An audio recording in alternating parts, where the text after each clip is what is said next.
Bienvenue à la 13e émission de The Call. 12e, oui, je me suis déjà trompé l'émission d'avant. Je vais recommencer. On a fait 2 fois l'émission 10, non, c'est pas grave. Ouais. Les gens sont habitués à ce qu'on fasse des conneries de toute façon. Dès l'intro. Ouais, un peu. Donc, nous, on revient tout juste de vacances, on est frais, on a plein de super chroniques. Tout d'abord, on a la suite de la chronique de Tancred. Tancred, bonjour d'ailleurs. Bien le bonjour. Ouais. Ça t'a pas fait que du bien les vacances. C'est toi qui m'as entraîné. Les vacances sont parfois dures. T'as la suite sur T'as la Tancred chronique de l'île de Saint-Marc. Voilà, la suite sur l'île de Saint-Marc. Donc, pour comprendre, regardez l'émission précédente. Et voilà, on se fait Voilà. un peu de marketing et tout. c'est Et, super. oui, et écoute, Passer on est prêt à tout pour les vues. vidéo qui est sortie le. Ouais. Ah, serait la date de sortie. Mais c'est pas grave, c'est un point de détail. Akila, bonjour. Bonjour. Pas de chronique aujourd'hui. Pas de chronique, non. Malheureusement.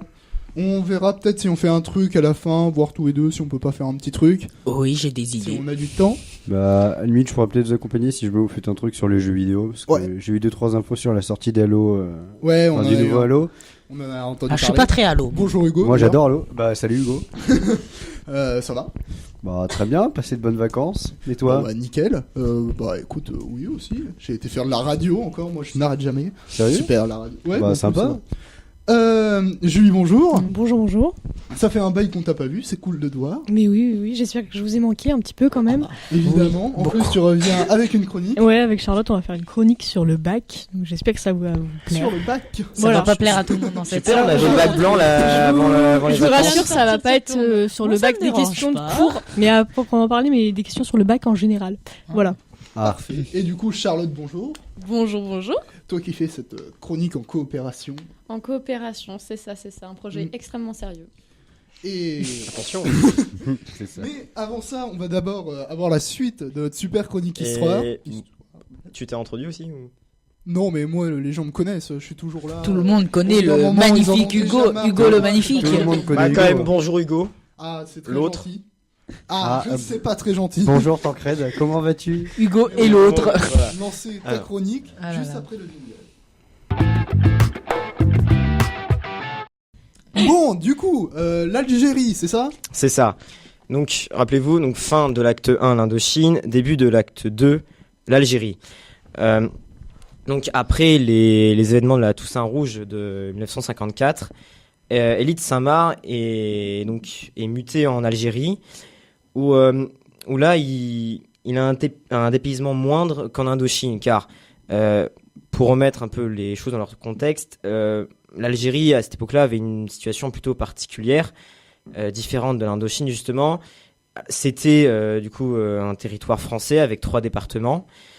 C'était proche de la métropole et t'avais à peu près 1 million de Français, on va dire de Français en Algérie, De pieds noirs. voilà, qu'on appelait les pieds noirs. Donc c'était quand même assez différent, mais tout n'était pas rose non plus. Quand il se rend en Algérie, il se rend bien compte que cette espèce de statut colonial était périmé, et que notamment il fallait aussi instaurer une sorte d'égalité, une égalité citoyenne, une égalité civique entre les pieds noirs et les Algériens. Ce qui était d'ailleurs un peu les raisons de cette tragique guerre d'Algérie. Donc il va se retrouver, lui, comme beaucoup d'autres, dans une situation un peu délicate, n'étant pas non plus ni tout à fait avec les pieds noirs, mais pas contre non plus mais pas avec le FLN, bien évidemment.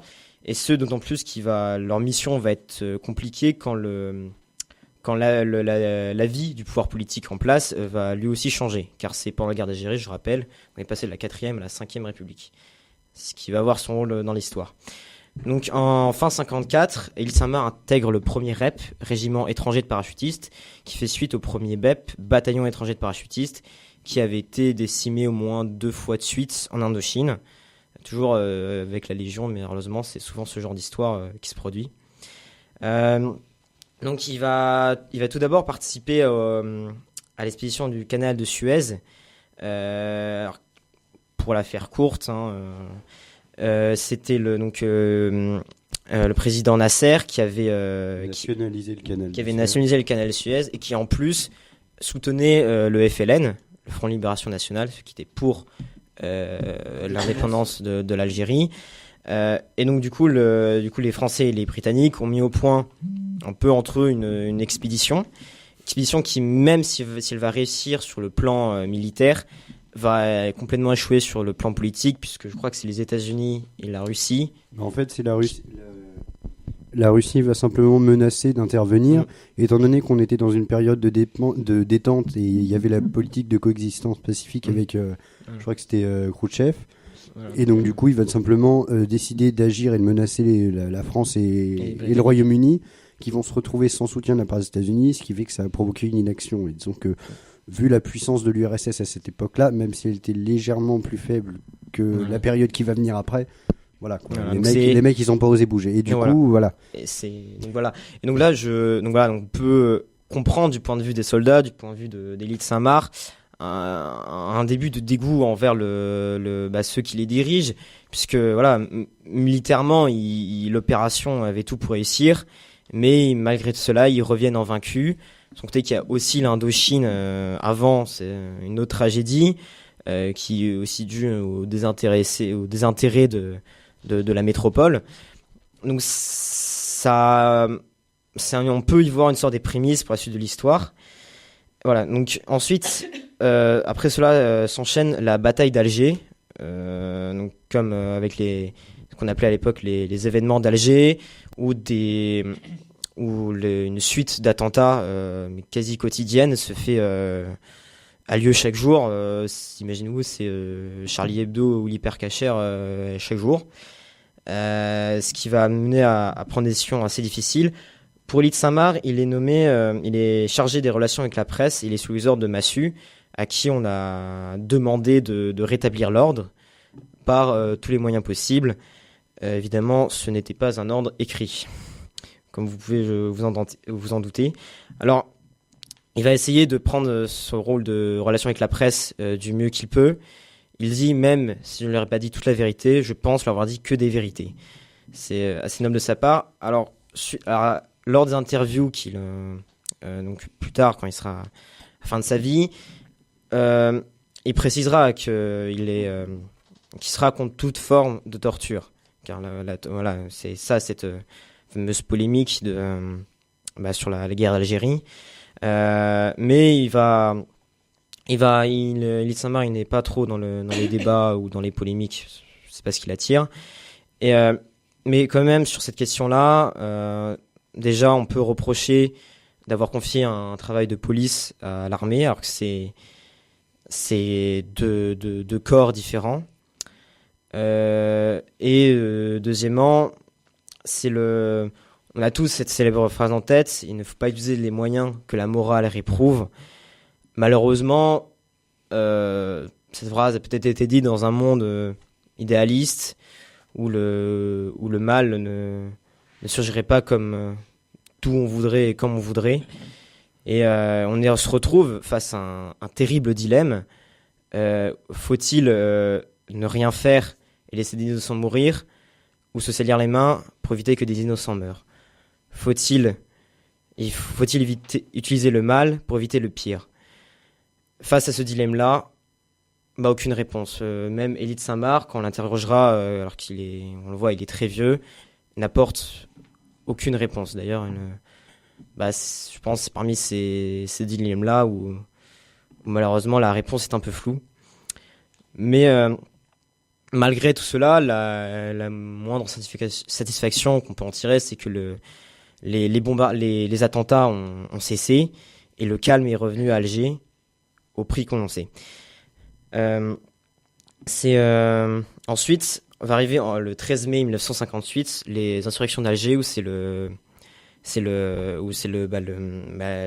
les Algérois, donc pas les Algériens, les Algérois, qui vont sortir dans la rue et qui vont notamment acclamer Salan. Je crois que c'était pour protester contre les départs du général Massu. Et donc le 16 mai 1958, donc Salan prend la parole et notamment appelle au retour de De Gaulle pour établir l'ordre, parce que je vous rappelle toujours le contexte en France, sous la 4ème République, avec ce pouvoir qui change un peu de manière presque quotidienne, on pourrait le dire. Et c'est là, donc cette foule est d'abord constituée d'une foule majoritairement européenne, et va se joindre à eux des foules, d'une population musulmane. Alors là, c'est un peu l'anxiété, parce qu'il va y avoir un choc entre ces deux ethnies. Eh bien, heureusement, non. C'est au contraire, et c'est ce qu'on peut voir sur les photos, sur les images d'archives, c'est les deux communautés qui sont mêlées et qui fraternisent. Et là, c'est pour Élie Saint-Marc, c'est quelque chose de très émouvant.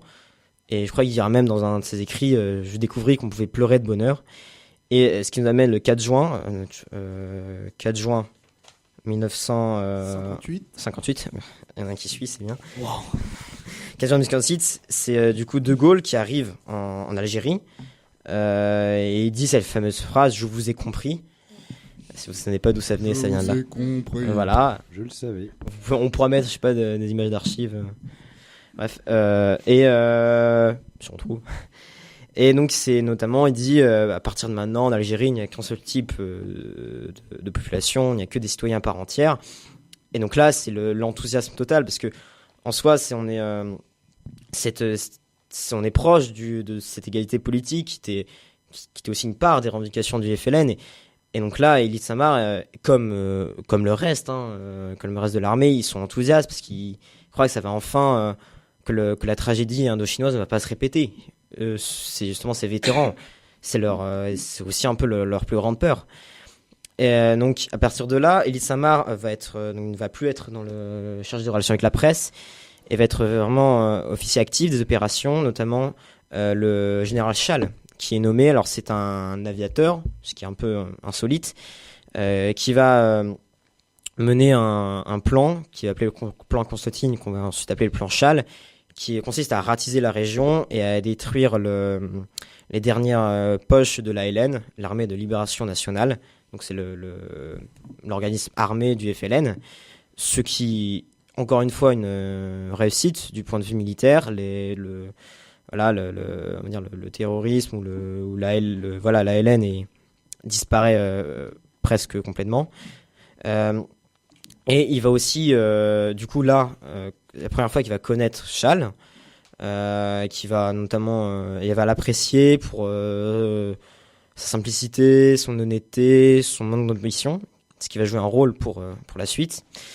Mais malheureusement, l'enthousiasme du 4 juin n'est plus là, car même si d'un côté, De Gaulle dit « moi vivant, jamais le drapeau du FLN flottera sur Alger », d'un autre côté, des tractations avec les représentants du FLN se font en vue de l'Algérie algérienne. Ce qui fait que justement que les militaires se demandent à quoi ça sert qu'on aille se faire tuer si au final ça ne sert à rien. Et je crois même que ça sera justement là que des compagnies du premier REP justement vont refuser de partir en mission, ce qui de la part de l'armée et de la part de la Légion est assez remarquable pour le dire, vont refuser de partir en mission, ce qui manque bien c'est un peu cette anxiété, voilà, ce conflit, d'autant plus que avec l'armée, il y a aussi les fameux harkis, c'est-à-dire ces natifs, ces Algériens qui se battent du côté des Français, qui vont connaître un sort tragique aussi, et ils ont peur de les abandonner. Je vous l'ai dit, ils ont peur justement que la tragédie indochinoise se répète, où ils avaient aussi engagé la population locale à leur côté. Et on arrive justement je cherche la date, c'est en avril 58. Il devient commandant second du premier REP. Donc je voulais dire, Charles est parti entre temps. Donc du coup le commandant part prendre quelques jours de repos, et c'est lui qui est pendant cette courte période qui est à la tête du premier REP. Et quelqu'un s'approche de lui et chuchote à l'oreille que Chal est revenu clandestinement et demande à le voir. Alors là, c'est l'entrevue avec Chal qui va dire je vais faire quelque chose de terrible, je vais entreprendre une action illégale contre le pouvoir légal de mon pays, car ce pouvoir trahit l'armée, et ça c'est pas très grave, mais surtout trahit la population, qui risque soit d'être exilée, au mieux ou au pire d'être massacrée. Est-ce que vous êtes avec moi? Est-ce que vous êtes contre moi? J'ai besoin d'une réponse rapide. Encore un autre gros dilemme qui se présente à lui. Et là, ça va lui revenir un peu cette situation similaire où il avait été confronté en Indochine, quand il était simple lieutenant, et quand il était dans son poste abandonné de Langson, où il a vu cette colonne de camions arriver, et on lui a dit on doit évacuer. Mais mon capitaine, que doit-on faire des civils? Ils vont être massacrés. Écoutez, ça marre, on ne fait pas d'omelette sans casser les œufs. Et il dit, il avait été tenté de désobéir cette fois-là, mais il l'avait pas fait. Il avait choisi la voie, certes très honorable, de la discipline. Et là, c'est ces fameuses blessures jaunes qui se réouvrent. Et du coup, là, il repense aussi à ces civils, à ces harkis. Et comme je l'ai dit, il appréciait Chal. Il appréciait Chal et surtout, il savait que ça serait... certes, un coup d'État, mais pas comme un coup d'État, on a l'habitude de voir. C'est vraiment pour poursuivre la mission. Je pense que parmi ces militaires, c'était ce qui importait le plus. Il dira j'ai préféré le crime de l'illégalité au crime de l'inhumanité. La tragédie algérienne avait mis à l'épreuve mes valeurs. Honneur et fidélité, qui sont la devise de la Légion étrangère. Mais l'honneur est-il dans l'obéissance absolue au pouvoir légal ou dans le refus d'abandonner des populations qui nous avaient fait confiance? Fallait-il être fidèle envers la nation ou envers des gens qui allaient être massacrés à cause de nous? Alors c'est pour ça qu'il dit à Chal qu'il le suivra, et avec lui, il engage le premier rep. Il engage tout un régiment, c'est comme une décision lourde de conséquences, vous pouvez l'imaginer. Mais malheureusement, donc ce putsch d'Alger, où De Gaulle va, le soir même, va à la télé remettre son uniforme de général, va s'adresser à la télé, chaîne unique à l'époque, et va justement aller à moitié les insulter, les humilier, dire ce carteron de général à la retraite. Et finalement, malheureusement, ce putsch ressemble plus à ce qui est un barreau d'honneur, vu que 3 jours après, tout est consumé. Presque aucun autre régiment ne s'est rejoint à ces 4 généraux. Donc, il y a Chal, il y a aussi Jouot, Salan et Zeller, pour que c'est des noms que faut retenir. et donc là, il est maintenant, mais surtout le plus grave, c'est qu'il est, maintenant, il est la statue d'un traître qui est passible de 12 balles dans l'impôt.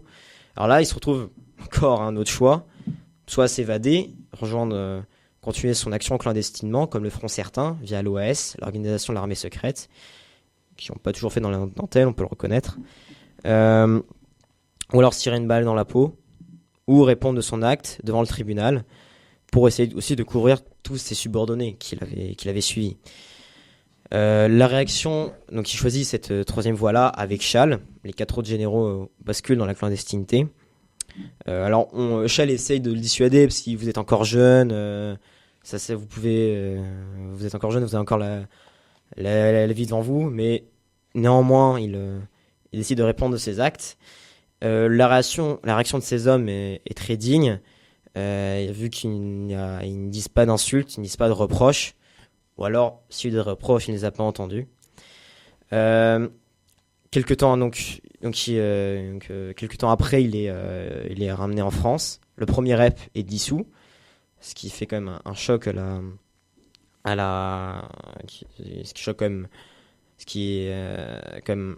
ce régiment qui était quand même assez réputé, dissous en 3 jours, c'est quand même assez exceptionnel. Et donc c'est là qu'il va y avoir un procès va avoir lieu. Alors évidemment, comme vous pouvez le deviner, les dés sont, le jeu a déjà été fait, vu que donc Pierre Messmer, je crois que c'est le ministre, un ministre à l'époque, je sais plus si c'est le ministre de l'Intérieur ou le ministre de la Défense, qui demande à 20 ans de réclusion pour Élie de Saint-Marc. chose assez marrante, c'est que, enfin, entre guillemets, c'est que Pierre Messmer, il a fait partie de la Légion et la Légion étrangère, qui a fait partie de la 13e demi-brigade de la Légion étrangère, qui s'est illustrée à Bir Hakeim. Voilà, c'est une petite anecdote. Alors là, je vais faire une longue citation parce qu'il il a fait ce discours célèbre qui est un peu long. Donc. Combien de lignes à peu près déjà? Tu vas voir. Vas-y, on va. Ce que j'ai à dire sera simple et sera court. Depuis mon âge d'homme, Monsieur le Président, j'ai vécu pas mal d'épreuves. La résistance, la Gestapo, Buchenwald, 3 séjours d'Indochine, la guerre d'Algérie, Suez et puis encore la guerre d'Algérie. En Algérie, après bien des équivoques, après bien des tâtonnements, nous avions reçu une mission claire, vaincre l'adversaire, maintenir l'intégrité du patrimoine national et promouvoir la justice raciale, l'égalité politique. On nous a fait faire tous les métiers. Oui, tous les métiers, parce que personne ne pouvait ou ne voulait les faire. Des dizaines de milliers de musulmans se sont joints à nous comme camarades de combat, partageant nos peines, nos souffrances, nos espoirs, nos craintes. Nombreux sont ceux qui sont tombés à nos côtés. Le lien sacré du sang versé nous lie à eux pour toujours. Et puis un jour, on nous a expliqué que cette mission était changée. Et un soir, on nous a dit qu'il fallait apprendre à envisager l'abandon possible de l'Algérie. Cette terre si passionnément aimée, et cela d'un cœur léger. Alors nous avons pleuré. L'angoisse a fait place en nos cœurs au désespoir. Nous nous souvenions de 15 années de sacrifices inutiles. Nous nous souvenions de l'évacuation de la haute région, des villageois accrochés à nos camions, qui, à bout de force, tombaient en pleurant dans la poussière de la route. Nous nous souvenions de Dien Bien Phu, de l'entrée du Viet Minh à Hanoï. Nous nous souvenions de la stupeur et du mépris de nos camarades de combat vietnamiens en apprenant notre départ du Tonkin. Nous nous souvenions des milliers de Tonkinois se jetant à la mer pour rejoindre les bateaux français. Nous pensions à toutes ces promesses solennelles faites sur cette terre d'Afrique. Nous pensions à tous ces hommes qui avaient choisi la France et qui, à cause de nous, risquaient chaque jour, à chaque instant, une mort affreuse. Nous pensions à notre honneur perdu. Alors le général Schall est arrivé, ce grand chef que nous admirions. Il m'a rappelé la situation militaire. Il m'a dit qu'il fallait terminer une victoire presque entièrement acquise. Il m'a dit que nous devions rester fidèles aux populations européennes et musulmanes qui s'étaient engagées à nos côtés. Alors j'ai suivi le général Schall. Et aujourd'hui, je suis devant vous pour répondre de mes actes et ceux des officiers du premier rep, car ils ont agi sur mes ordres. Monsieur le Président, on peut demander beaucoup à un soldat, en particulier de mourir, c'est son métier. On ne peut lui demander de tricher, de se dédire, de se contredire, de mentir, de se renier, de se parjurer. Oh, je sais, Monsieur le Président, il y a l'obéissance, il y a la discipline. Ce drame de la discipline militaire a été douloureusement vécu par la génération d'officiers qui nous a précédés, par nos aînés. Croyez bien que ce drame de la discipline a pesé de nouveau lourdement et douloureusement sur nos épaules devant le destin de l'Algérie, terre ardente et courageuse à laquelle nous sommes attachés aussi passionnément que nos provinces natales. Monsieur le Président, j'ai sacrifié 20 années de ma vie à la France. Depuis 15 ans, je suis officier de la Légion. Depuis 15 ans, j'ai vu mourir pour la France des légionnaires étrangers, peut-être par le sang reçu, mais français, par le sang versé. C'est en pensant à mes camarades, à mes sous-officiers, à mes légionnaires tombés au champ d'honneur que le 21 avril, à 13h30, devant le général Schall, j'ai fait mon libre choix. Terminé, Monsieur le Président. Malgré cela, malgré ce discours sur l'honneur, qui était pourtant parlé à ce tribunal militaire, il est condamné à 10 ans d'emprisonnement. Il va être interné à Tulle, dans la prison de Tulle, où il va peu à peu retrouver beaucoup des gens du putsch, puisque l'OS sera très vite démantelé. Comme je dis, c'est plus une sorte de barreau d'honneur que vraiment d'action. Alors même si physiquement c'est moins pénible que Buchenwald, il y a quand même que moralement c'était plus pénible. Car ce manque de responsabilité, ce manque d'initiative le transformait en une espèce de loque humaine. Il n'avait plus de décision à prendre. Et, ouais, même s'il était nourri, logé, blanchi, il ne pouvait rien faire. Il a quand même néanmoins essayé de résister le plus dignement possible. Je pense qu'il s'en est bien tiré. Donc finalement, la justice va être assez clémente avec lui, puisqu'il va sortir qu'après 5 ans de réclusion. En fait, on va l'annoncer ce qui va sortir un 24 décembre la veille de Noël. Oui, pour éviter que l'histoire fasse trop de bruit peut-être. Je ne sais pas, c'est une décision qui vient d'en haut. Un petit peu comme les lois qui passent pendant les vacances d'été. Ou qui passe à 23h. Ouais. Ça, quand il y a plus que 4 Voilà. personnes. Voilà, en tout cas. Mais voilà. J'avais coupé mon micro en plus. Oui, mais. Bon. Bref, alors grave. néanmoins, il Je suis ne, branché ou pas, c'est bon. il ne va pas tout de suite réintégrer son. Il ne va plus jamais réintégrer l'armée. Il ne va pas tout de suite être réinvesti dans son grade et dans ses décorations. Il avait été décoré 2 fois par la Légion d'honneur. Et au début, il veut pas vraiment parler de son histoire. Il dit à ma sortie, le mot honneur est un mot que j'ai rarement prononcé. Il ne souhaite pas en parler. Et d'ailleurs, même quand on va lui proposer qu'il recouvre ses décorations au titre de résistant déporté, dans un premier temps, il va refuser puisqu'il dit un coup on me décore, un coup on m'enlève mes décorations, puis après on me redécore. Finalement, c'est sa famille qui a un peu le poussé à accepter. Ça fait un peu comme le sapin de Noël tous les ans, on le décore et on le. Voilà, sauf que là, On enlève la déco. c'est sur la vie d'homme, donc c'est. Je plaisante. J'avais compris. Voilà. Mais finalement, donc sous la pression de sa famille qui le pousse à accepter, en mai 70, il va retrouver ses décorations. Et ça va être un peu un rebasculement dans sa vie. Il va notamment faire un séjour en Indochine. Il va pas repasser par ce poste avancé de Langson. Non, bref. Voilà, il ne va pas retourner, mais il va quand même longer lentement la route coloniale 4 où il y a eu beaucoup d'attentats, d'embuscades meurtrières. Et finalement, il va surtout être connu par un de ses neveux qui va faire son mémoire universitaire, qui va d'ailleurs être publié à titre de livre, qui s'appelle Élie de Saint-Marc par Laurent Beccaria. Puis après, il va aussi, chose assez surprenante, il va écrire une autre histoire avec August von Kageneck, un officier allemand de la Wehrmacht qui ont eu des histoires un peu similaires, parce que ils viennent un peu du même milieu, un sens de l'honneur s'est développé, et surtout que Kageneck avait participé, je crois, à un attentat contre Hitler, qui avait échoué. Vu les nombreux attentats qu'il y a eu contre Hitler, on s'étonnerait pas qu'il y en ait beaucoup d'échoués. Hein. Ouais, c'est ça. Malheureusement, voilà. Normalement, Et, s'il y en a un qui réussit, après il y en a voilà. plus beaucoup. Tu sais, même Rommel et Guderian, je sais plus, mais Rommel sûr avait essayé de l'assassiner. C'était un taré. Ouais. Ah bon. Ah bon. Ouais. Non, mais je veux dire, enfin, au niveau de sa manière de, excuse-moi pour le petite digression, Vas-y. juste dans sa manière même de gérer les troupes et tout ça, il emmenait des mecs au casse-pipe. Hein. C'est comme les officiers de la Première Guerre mondiale. Hein. Voilà, bref. Alors, d'ailleurs, pour terminer avec Kageneck, c'est-à-dire que sa fille va raconter leur rencontre. Ils sont tous les deux très âgés et il dit ils vont tomber dans les bras l'un de l'autre, portant tout le poids de ces morts tombés sous leurs ordres. Et parce que aussi la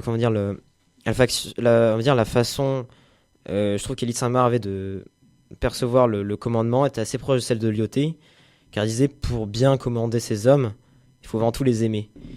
Et la tragédie du chef de guerre, c'est qu'il mène ses hommes potentiellement à une mort. Et donc c'est là que résident toutes ces tragédies.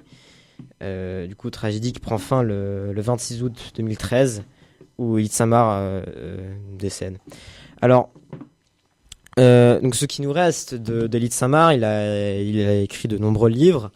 Le plus connu est le chant de Braise, Chant des Braises, et aussi sa biographie écrite par son neveu et notre histoire écrite par Kageneck.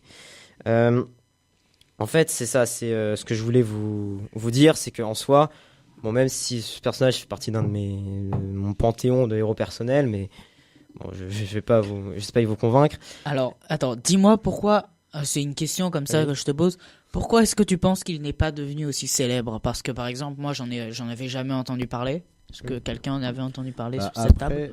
Oui, mais toi tu connais trop de trucs. Oui. Non, c'est vraiment un titre de généralité. quand on regarde dans les cours d'histoire, on prend vraiment les beaucoup plus connus, mais quand on se penche, on s'aperçoit aussi qu'il y a quand même des généraux de génie. Enfin, Voilà. quand on se penche sur l'histoire, et en fait, il y a une liste vraiment de généraux qui sont vraiment pas tellement connus. Par exemple, en cours d'histoire, on va jamais utiliser Friedrich von Paulus, ou d'autres. On a aussi Ernst Ruhr, qui était l'un des premiers créateurs des chemises brunes, il me semble. Enfin, il commandait les tuniques brunes au début de la construction du Reich. Donc, c'était un très bon stratège. J'attends il a fait partie de l'armée. Et on a un tas de mecs qui ont été oubliés comme ça aussi par l'histoire, que ce soit volontairement ou involontairement. En fait, il suffit juste de creuser un peu plus. Voilà. Mais on parle pas beaucoup de l'armée en fait en histoire.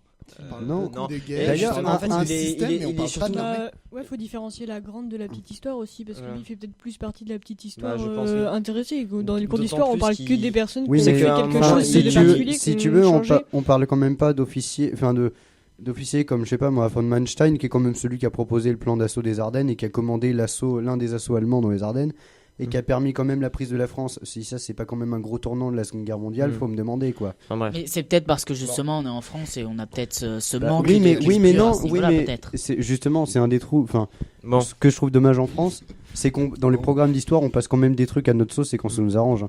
Alors, je sais plus si la guerre de 7 ans ou la guerre de 30 ans, de toute façon, dans les deux, on a pris une raclée, ou dans laquelle on n'ose pas parler parce qu'on a tellement pris une tollée.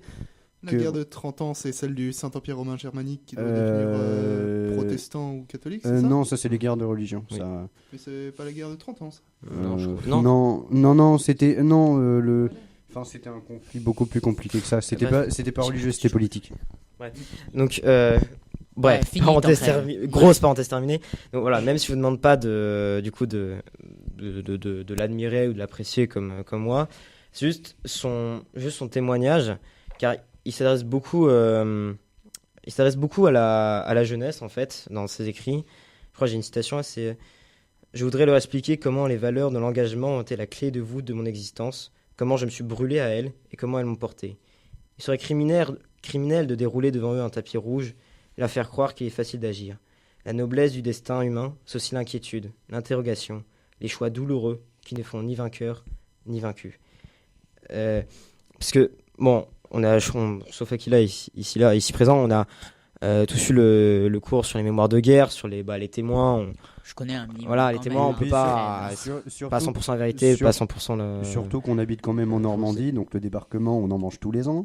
Pour l'anniversaire du débarquement, je pense que là-dessus, travail de mémoire et tout ça, on en a déjà Ouais. pas mal. Enfin bref, mais néanmoins, je trouve que même au milieu des événements, au milieu de la tourmente, il a quand même, je trouve, même s'il a peut-être fait de bons ou de mauvais choix, ça va être en fonction de chacun, il a quand même, je trouve, mis l'homme au milieu. Car ce que j'ai oublié de préciser, c'est que donc sa vie militaire a tourné autour de la Légion étrangère. La Légion étrangère, c'est une grande histoire, mais juste au début de la guerre d'Indochine, à la fin de la Seconde Guerre mondiale, à votre avis, c'était quelle origine était la plus présente, cette Légion étrangère dans ce volontaire de tous horizons, à votre avis? Je dirais originaire des colonies, mais je pourrais pas te dire non, Les Suisses. dites-vous quel pays, sorti de la Seconde Guerre mondiale, a subi une écrasante défaite. Ah bah l'Allemagne. Voilà, c'est-à-dire que c'est alors Logique. on ne sait pas. Finalement. Désolé Aquila, mais le Japon a quand même bien morflé aussi. Ah bah, ils ont pris cher, Je parle en hein. Europe, Faut excusez-moi. pas croire, excusez-moi. hein, Mais genre, ils ne le disent pas, mais on le voit à peu près on le voit un peu à leur accent.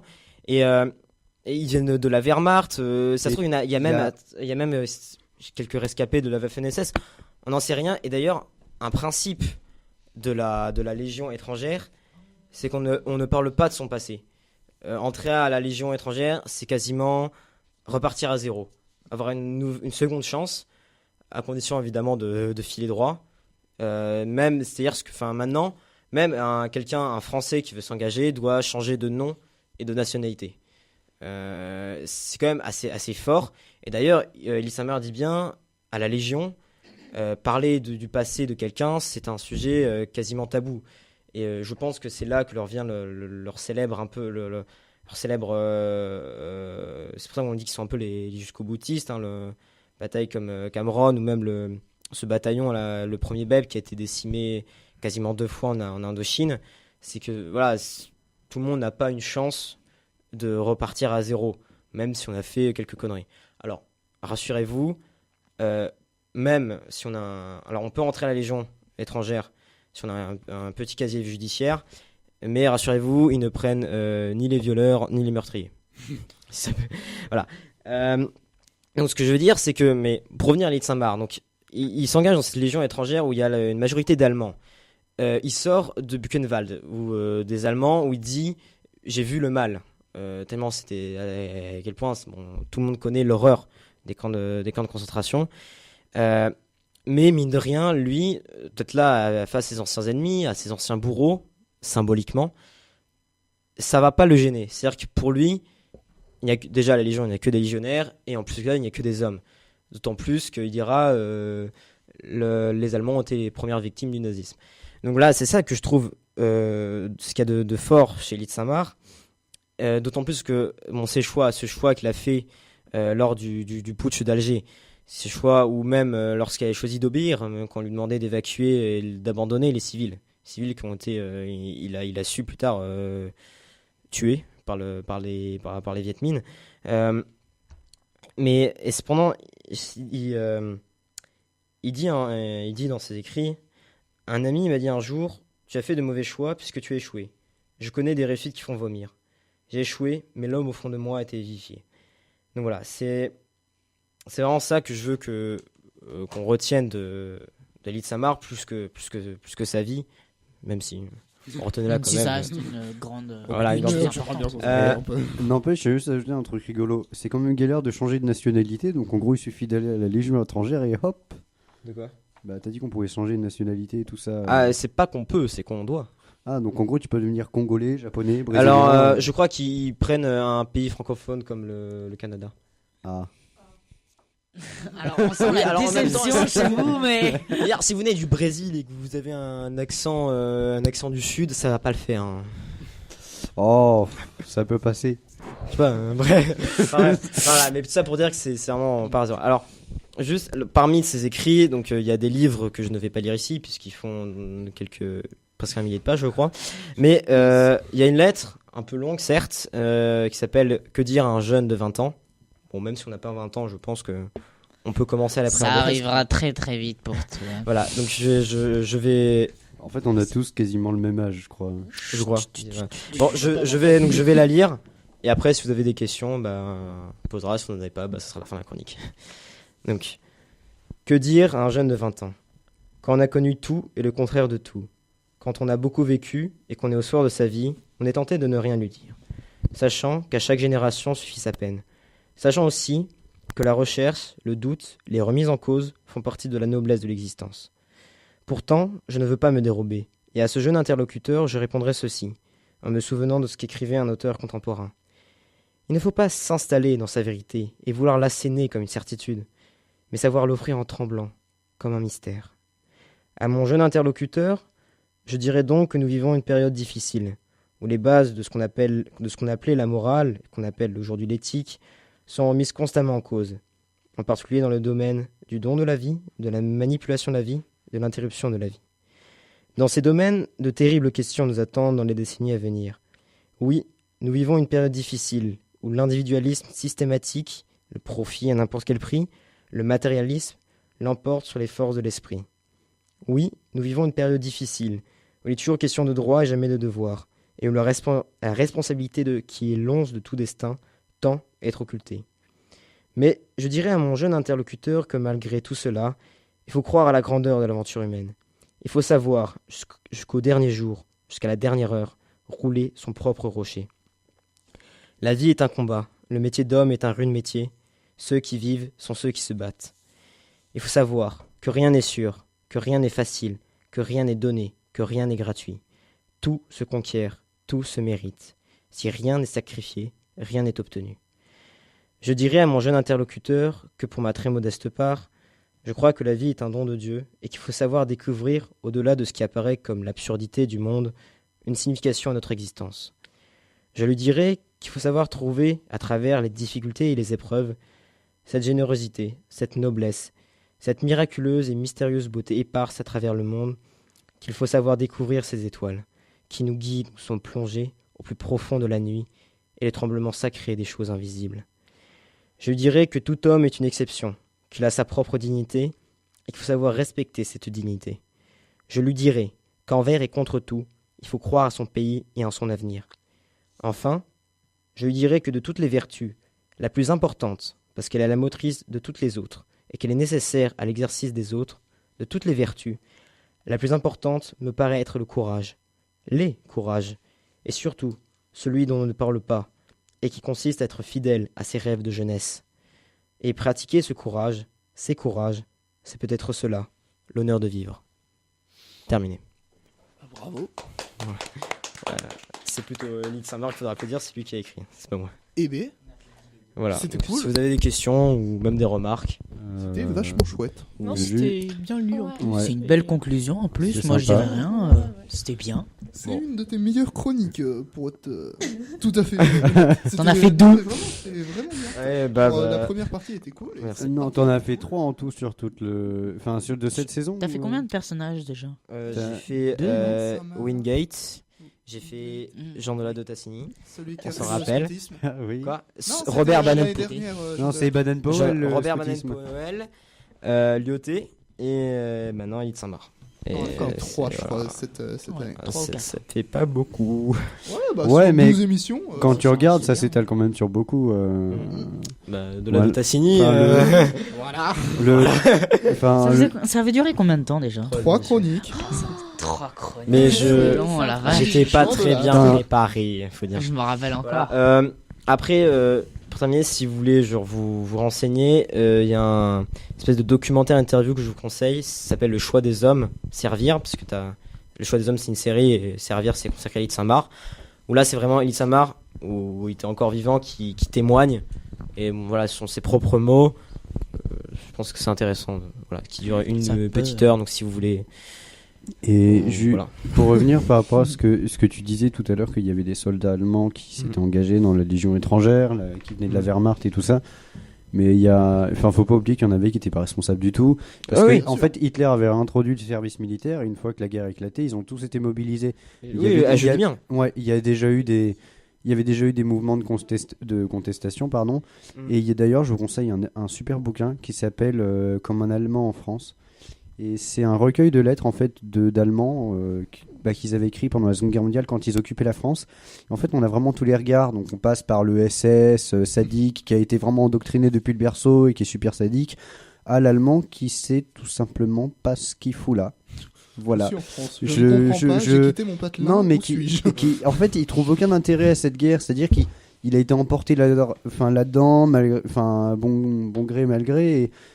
Et voilà, je veux dire, au final, et c'est pour ça que je trouve ça bête qu'on attribue à tous les Allemands la responsabilité de la Oui, Seconde Guerre mais mondiale mais parfois. d'ailleurs, je crois que Kagenek, je crois que c'était dans la série Apocalypse, il y avait ces témoignages. Kagenek, ça fait un peu breton, non? Auguste von Kagenek. Ah oui, Fon, non. Ah, von Il disait Et justement Anguste non plus. quand elle avait rencontré un SS, justement, ça lui a fait un choc. Il dit, c'est ça la grandeur de l'Allemagne. Voilà, donc pour dire, c'était. un peu deg. Mais voilà, pour la Légion, en fait, on ne sait pas. C'est, comme je dis, c'est un sujet presque tabou parce que c'est pas. Voilà. On ne sait pas, c'est. Voilà. On ne sait pas comment terminer. Bon, Bon. du coup, grosse chronique histoire. Et oui. C'était pas mal. Ouais, bah oui. Ouais, c'est j'ai bien. bien C'était sympa. Et du coup, merci. j'espère qu'on va partir sur un sujet plus léger, on va dire. Ouais, on va dire oui. C'était du lourd. un peu moins solennel, quoi. Donc, Ah, le quiz, Le groupe si j'ai des bien filles, compris. ouais, ça, le fun, c'est nous. Comment ça Voilà. Le fun, juste Bah, après c'est- le Envoie le fun. Bah, Alors, remarque, on a Ouais, besoin non, de mais fun. C'est un grand mot là. une petite touche de fun après une chronique assez sérieuse, c'est On pas veut mal. du quoi. fun. Après le Euh, jingle. Dans ma touche de fun, je sais pas si on va réussir à faire du fun avec un sujet comme le bac. Mais si vous avez raté votre bac blanc, ne vous inquiétez pas. Il y a toujours quelqu'un qui va vous dire, t'inquiète pas, si quelqu'un meurt, ton bac, toute la classe l'aura. Alors, est-ce vrai, est-ce faux? On va faire plein de petites questions, petites légendes urbaines, comme on appelle ça. Et vous allez répondre si c'est vrai ou faux. Et je vous propose qu'on fasse un quiz, des points, enfin, qu'on élise le meilleur d'entre nous, peut-être celui qui aura la mention très bien au bac. Un petit tour Je ne de sais pas. table. Oui, oui. Euh, Il regarde les réponses, hein, il triche. Alors là, la triche alors, au bac, je tu sais ce rappelle ça que fait, la Hugo triche au bac, Oui, je 5 sais, ans. c'est. Alors déjà- Bah tiens, Déjà. bah, du coup, tu vas aller au tableau compter les points. D'accord, Hugo. très bien. Merci. Alors voilà. alors, Regardez-moi ce Tu petit regardes tricheur pas, qui s'est hein. fait virer avant même Alors- de commencer. D'accord. Merci Hugo. Alors, C'est du coup, Bah on va non, commencer c'est avec la- participe, bien sûr que si tu participes. tiens mon micro avec moi. Écoutez, le mec, ça marche là. Non. Non, voilà. Donc, on va commencer avec la première question, celle que j'ai déjà dite. Si une personne de votre classe meurt, est-ce que toute la classe va avoir son bac? Oui. Vrai ou faux? Selon Ouais. vous. Je crois Pour que oui. ça, hein. pour ça, il faudrait oui, tuer bah, quelqu'un. Alors, donc, Hugo, tu dis que oui. Alors, la moi, je question. dirais non. Moi je dis oui. Non Enfin, pas forcément. Oui ou non? Non, Si mais on s'en pas normand, on répond pas en Arrête de normand, faire c'est le oui ou normand. non. Peut-être pas un oui, peut-être Bah pas. non, Il, voilà. il hésite, mais c'est parce qu'il dit alors à qui je vais tuer? Je ne sais pas qui je vais faire. Pourquoi tu m'as regardé déjà? Hugo, tu nous dis quoi, toi? Ah, moi je dis oui, sans Alors, on a hésiter. deux oui contre deux non. Bah, malheureusement, c'est faux ou heureusement, je ne sais pas. Allez. C'est totalement faux. Comment ça? Alors, on a déjà un point. Ouais. Bravo, Tancred. Un point pour Aquila, c'est ça? Et Un, Tancred. un point pour Tancred. Même s'il meurt pendant le bac? C'est laisse une autre comme question, professeur. Hugo. Non, mais Voilà. écoute, ça peut affliger le mental, tout ça. Ah, mais Bah oui, hein, oui, c'est ça- clair. c'est choquant. Blessure sur hein. le Bah, bras. ça veut dire que non seulement ton pote crève, mais en plus t'as pas son bac. Oh, si c'est un Voilà, connard, alors ça là- va, ça passe. Le combo Alors là, Parlons maintenant du bac de de philosophie. philosophie. Ah, Alors, Scheisse. petite question. Alors, le sujet de philo, vous savez, ce sujet. On m'entend oui, on t'entend le très sujet, bien. le sujet de philo, qu'est-ce que l'audace? Vous en avez tous entendu Oui. parler. Ah, bah tu sors C'est de pas la faux. salle et tu te Qu'est-ce que casses. l'audace? Quelle est la réponse que l'on connaît? C'est ça. C'est ça. C'est ça. Et Est-ce que c'est vrai que c'est arrivé qu'il y ait vraiment un élève qui a fait ça et qui a eu 20 sur 20? Oui, il y a un élève qui est sorti de la salle et qui a fait oui, c'est ça, et qui a eu 20 sur 20. Et moi, Alors- je dirais que non. Donc toi tu dis que oui. Non. Non pour le 20 sur 20. Moi, je dirais non. Non. Moi je dirais qu'il a fait, mais qu'il a pas eu 20.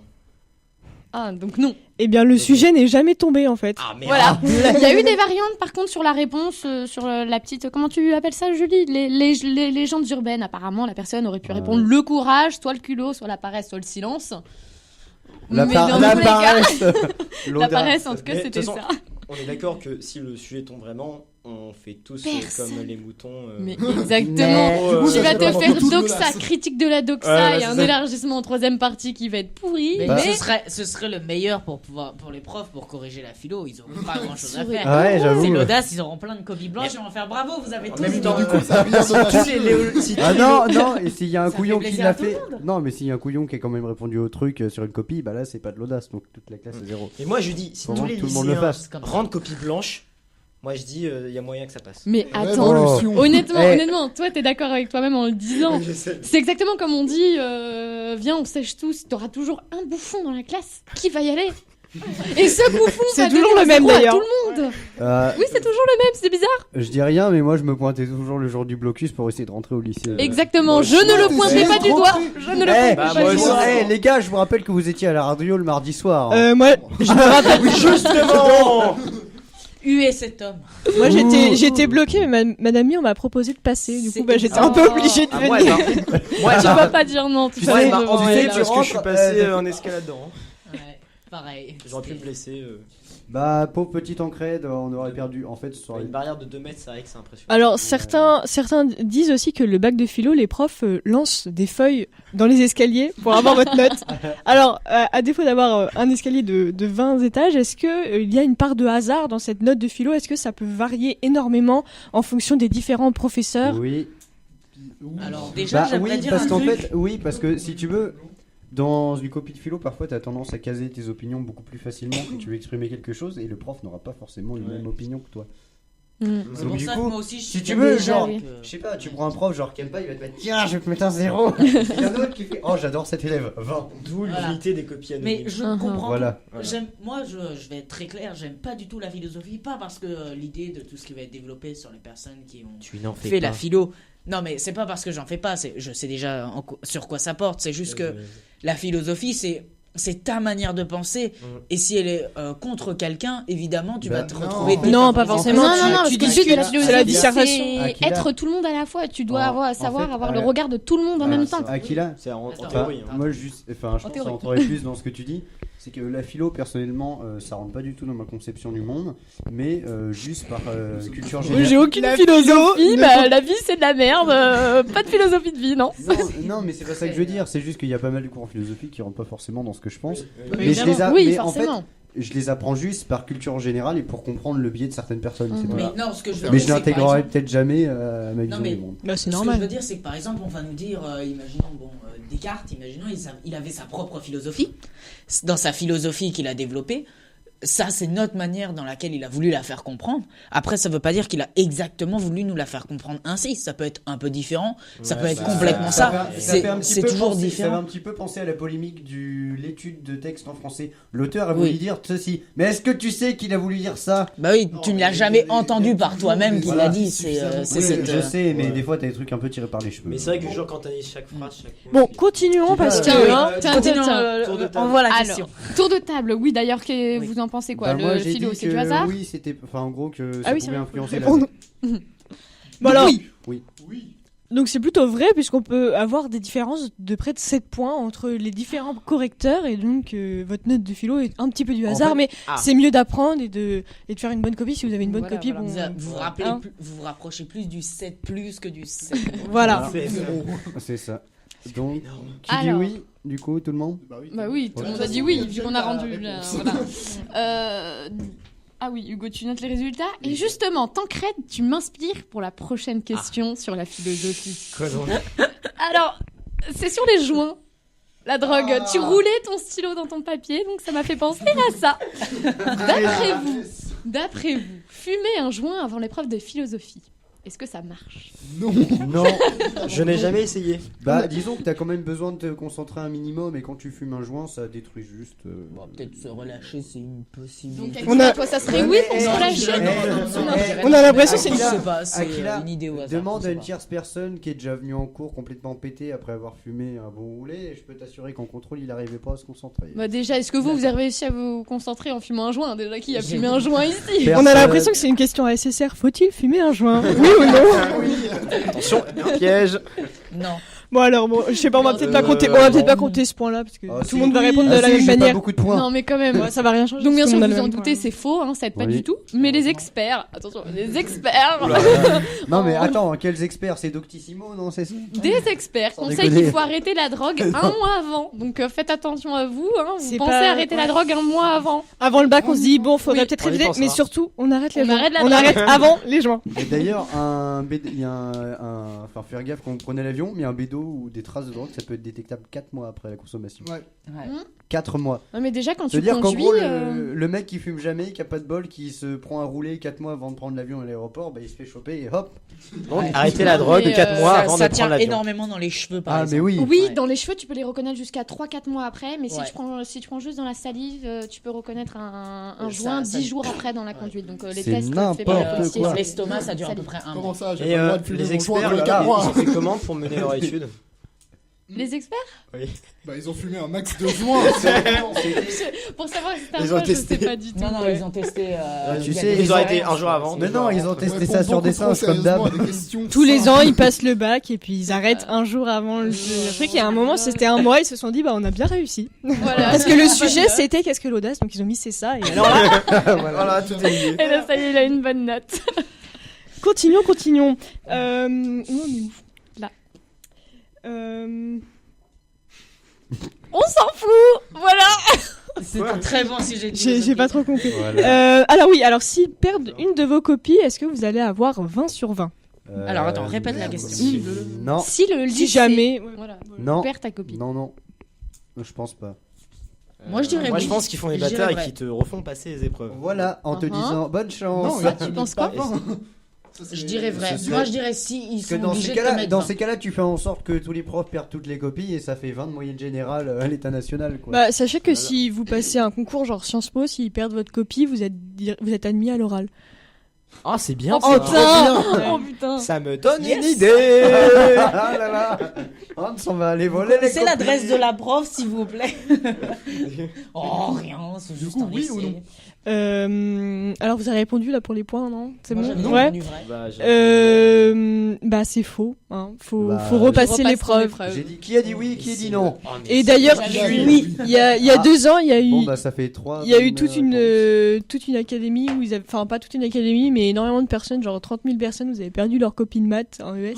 Ils avaient dû repasser l'épreuve une semaine après, quoi. Donc, Quelle angoisse. bon, je suis sûre ils ont eu des bonnes L'horreur. notes parce qu'ils avaient perdu le.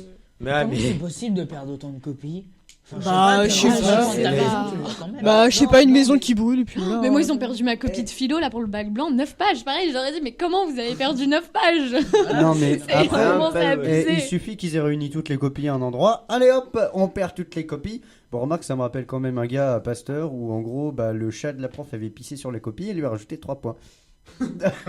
Ah bah si c'est comme ça, j'ai C'était mieux qui dresser mon chat. Hein. C'était Madame Le. C'est Madame X, Bah, c'est Madame Akila, Y.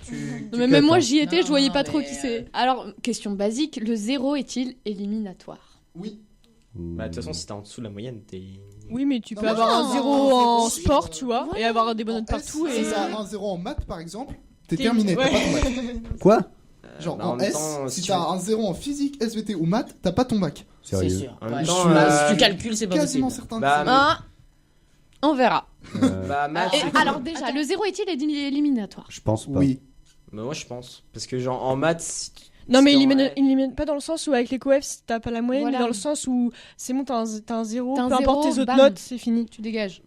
Non. Non. Non mais je pense Non, que ça, c'est mais oui. par exemple pour les maths, enfin pour les S. pour Oui, les bah S, t'as c'est 0 en coef. maths avec les coefs, tu C'est- t'as pas ça ton bac. défile, hein. ouais. Non, moi, Surtout j'ai. que enfin, je pense que si t'as 0 dans une matière, c'est les autres. Voilà. À part que t'es hyper bon en anglais et que c'est des choses que tu sais. Ce Bon, qui bref. n'est pas le cas. Ce qui n'est pas le cas.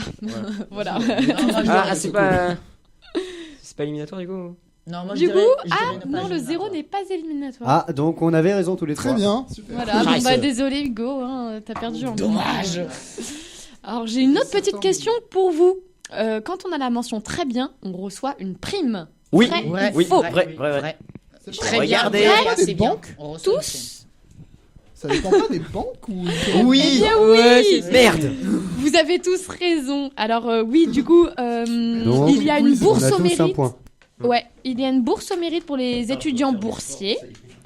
Donc bon voilà, ça on le savait. Mais oui, tu avais raison Hugo en disant qu'il y avait des banques qui filaient de l'argent. En effet, il y a le CIC qui passe 160 € pour la mention très bien, 80 € pour la mention bien et 40 € pour la mention assez bien. Tu connais même les, Non, je me les rappelle primes. avoir hein, juste une pub. Bon, Oui, moi aussi. du coup, C'est un Ouais. moralité, travailler pour l'argent.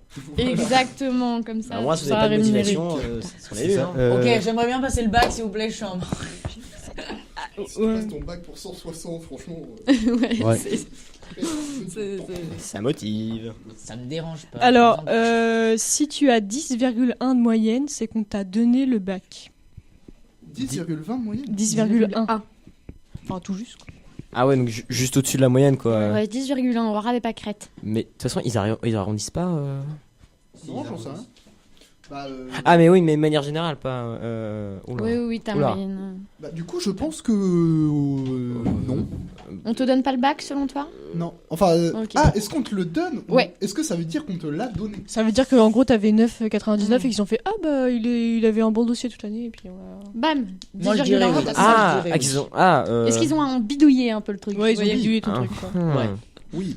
Parce qu'ils avaient la flemme de le passer en rattrapage. Ouais, c'est ça c'est vrai, Ouais, c'est vrai. après. C'est Ouais, vrai. je dirais oui. Oui, Pour te c'est donner sur cette- dossier, donc ouais, je pense Ils que sont, oui, c'est ils vrai. sont capables de garder des copies, ils sont capables de faire ça. Bon, bah, vous avez raison. Eh ben, Ah ah. Après, c'est pas C'est vraiment bon, une bah, bonne chose, malheureux. mais voilà. Bah, du coup, si C'est on a malheureux, dit- mais c'est bien en même temps. Si on a 10,1, on saura pourquoi. Oui. Enfin, après, on peut avoir 10,1 normalement aussi, hein, je pense. Faut vraiment être chanceux pour avoir 10,1. Tu peux avoir 10,00 aussi. Hein. La chance de ta vie quoi. C'est vrai. Alors, si tu as un mauvais dossier, le jury peut baisser ta note pour te forcer à aller au rattrapage. Donc vraiment, on est avec des jurys hyper sadiques. Est-ce que Non, c'est c'est possible? Non, c'est C'est faux. faux. Non. Vous Parce êtes sûr? Oui. Oui. C'est faux. Yeah, bah quand même. Je crois que c'est interdit de baisser des notes sur dossier. Je crois que c'était une règle. Une bah, règle. Tu en même as temps, lu ça tous les semble règlements. Non, mais je crois la seule avoir personne à je avoir crois lu qu'on le m'a règlement intérieur. Non, je crois pas. Non, ce que je veux dire, c'est que je crois que il est interdit de baisser la moyenne d'un élève ou de quelqu'un à cause de son dossier scolaire. Non, mais surtout les correcteurs, ils te connaissent pas. Oui, en plus. Oui, donc j'imagine qu'ils sont bienveillants quand même. Ou pas. Non. Ouais. On ressent un Non. peu une. Il peut y avoir des sadiques, mais juste Ça qu'ils dépend. ils te connaissent pas, ils ont pas accès à tes dossiers, donc. Ou alors ils vont, je sais pas, ils vont soudoyer. Ils peuvent Non. ils peuvent augmenter grâce au dossier, mais ils peuvent pas baisser à cause du Et dossier. surtout non, bref. Bon, alors la Passons. réponse. Bah du coup, c'est faux, on l'a déjà dit. Ah bon Julie, Je réveille-toi. suivais pas du tout, mon dieu. Alors, c'est interdit de rendre copie blanche. Bah non. Je crois que. Enfin, si- Vous avez le droit ou pas? Je, Bah non. je crois que. Enfin, t'as Je crois zéro. que si. Moi, mais- je dirais Enfin, si, oui. oui, t'as le droit, pardon, oui. Si. Moi, Ouais. je dirais oui. Tu as le droit de rendre copie blanche, à risque de prendre 0. Oui. Oui, bon bah c'est faux. Pourquoi on peut on n'a pas le droit. Attends, interdit Non, de c'est rendre vrai. copie blanche. Ah bah oui, du coup c'est Oui, vrai. oui, c'est vrai, c'est vrai. T'as Et zéro. d'ailleurs, un Par contre, conseil, t'as si jamais vous rendez copie blanche, il faut marquer sur la feuille « Je rends copie blanche ». Ce qui fait que votre feuille n'est plus blanche, mais il faut le faire. C'est merveilleux, Julie, quel beau conseil. Ah merde, ma mère. Continuons. Alors, il y a toujours les professeurs qui vous disent surtout ne trichez pas parce que vous allez pas pouvoir passer de concours pendant 5 ans et notamment vous n'allez pas pouvoir passer votre permis. Alors, est-ce que c'est vrai ou est-ce que c'est faux? C'est faux. C'est vrai. Le permis de conduire. Le permis de conduire, ouais. Permis de conduire. Bah attends. Pas le permis de chasse, évidemment. Enfin, du coup, tu peux pas le passer dans les 5 ans parce que pour avoir ton permis, faut avoir ton bac. Non, faut pas avoir le Non, bac pour faut passer pas. le permis, c'est quoi cette histoire là? Non. Tu peux passer Tu ton crois bac, que ton toi permis avant Non, d'avoir c'est- ton. Moi je passe tes mon bac, 18 ans. je passe mon permis là le mois Non, prochain. moi je dirais que je c'est sais pas. faux. Moi, Non mais je dirais que c'est faut. faux. Non mais genre si t'es interdit d'examen du coup, tu peux pas passer le permis du coup dans les 5 ans. Bah, je pense que si. Je pense que c'est. Non, moi Non, je dirais que si le permis c'est un examen officiel donc. Ouais, alors. Bah c'est faux, on peut passer le Ah, merde. permis si on a triché au bac. D'ailleurs, souvent les professeurs disent 2 ans ou 3 ans, mais en réalité les peines sont pas aussi grandes et souvent ils doivent juste repasser le bac l'année d'après. Donc Ça moralité. dépend de comment. Vous t'as pouvez triché. tricher. Non mais l'année dernière Vous pouvez tricher au pour lycée avoir il y a eu la quelqu'un prime. qui a triché, et il a redoublé quoi, mais il a pas été sanctionner plus. sanctionné plus que ça. Bon après il se retape une année, mais bon. Voilà. Tout ça pour la prime, la mention très bien franchement. 160 balles. Ouais, ça va, arrête, allez, pour va, 160, je pourrais essayer. Hein. Je Et rigole. des dernières petites questions. On peut avoir le bac avant de le passer. Vrai ou faux? Vrai. Bah avec le contrôle continu, mais ça c'était pour le Bah, brevet. en fait, est-ce qu'on peut passer le bac Est-ce qu'on peut avoir le bac avant de le et passer. dire je vais le passer Voilà. Bah, je pense qu'avec tout ce qui va être coef et points, etc., je crois qu'on peut. Genre, j'ai le bac, Mais mais je je le- le en passe. fait, le repasser, le bac, Je vais quoi. le passer. Je le passe Oui, pour enfin gagner pour encore avoir plus la de points. mention quoi. Mais Ouais, voilà, repasser le Moi, bac. je dirais la mention oui. pour avoir Ouais. la prime. Moi, je dirais oui. Eh bien oui, du coup, tu Ouais, peux c'est avoir ton bac avant de le passer. Ah, bah, c'est que- Si juste, en fait, tu Ouais. veux le repasser. Donc, par exemple, C'est, t'as McFly et Carlito, je crois qu'ils vont repasser leur bac juste pour le fun, comme ça. C'est Giscard Et- d'Estaing aussi qui avait et du fait coup, moi, un ma bail question- comme ça. Oh, c'était pas son bac, c'était pour rentrer Oui, à c'était- Polytechnique. Non, c'est Poly- pas, à c'était pas Polytechnique. pour rentrer, c'était pour terminer ses études supérieures. Ouais. Il avait terminé deuxième Deuxième, la Ouais. première de toute année. l'école Ouais. et il a recommencé pour terminer premier. Il Non, a c'est recommencé pire deux que ça. fois. Il a Il a recommencé 2 fois. Il est arrivé deuxième la première fois. Il a retenté pour arriver premier. Il est arrivé deuxième. Et normalement, si tu passes une 3e année, c'est en candidat libre, c'est pas compté, on te compte pas. Voilà, Ouais. c'est juste pour le fun, tu passes comme ça. Et là, enfin, il est arrivé premier. Mais du coup, c'est pas compté. Mais il est arrivé Mais premier. attends, du coup, moi, ma question, si tu passes le bac pour une deuxième fois, t'as la mention très bien. Est-ce que les banques, elles te filent la prime? Ah, je sais Non, parfois les ça Et marche. si jamais t'as rendu une une copie blanche et que le sujet du bac c'était Qu'est-ce que l'audace, l'audace alors là, Je sais pas comment tu fais. Hein. Bon, du coup, c'est fini. bah alors le gagnant. On a perdu des Elle est points. pour On a perdu hein, des sur points. un- Mais je crois que bravo c'est On à- a tous gagné. Bravo C'est à bien. tous. ça, bravo à Voilà. tous. On s'est Ouais, tous hein. entraînés, on Ouais, a gagné, hein. travaillé dur. Bravo. Bravo, applaudissons tous. Et Et c'est sur cette note, ma foi, chaleureuse et bien heureuse qu'on Et va pleine se de quitter. fun. Parce qu'on est un peu en retard, Fun. c'est déjà nuit dehors. Fun. Du coup, on vous dit à la semaine prochaine, on vous fait À la des semaine bisous prochaine. et jusque-là, Il y aura plus de portez-vous fun. bien. Au revoir. Au revoir. Au revoir.